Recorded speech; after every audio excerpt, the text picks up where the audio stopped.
Hi guys, this is Dick Lynch with McGrath Auto Group in Hiawatha, Iowa. Today we're going to be talking about the new step gate in the new GMC Sierra 1500 trucks. It's an option, but it's a great option, and I think something you'd like to see.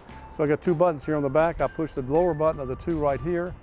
That drops the gate flat. The next button that's right above that, you can feel it with your hand. You push that.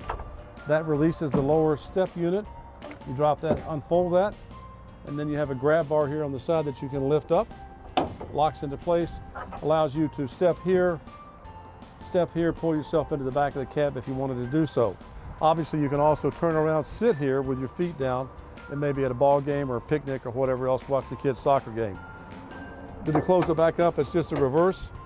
You lift up here, lift up right like this, and what you allow yourself to do when you do that, I have another flat working surface right here that you can lay out drawings or plans or something like that, or even just sit here and have your lunch. You finish with that, lift it right up, close it. Thank you very much. If you need any more information, you can contact me or anybody else here at McGrathauto.com.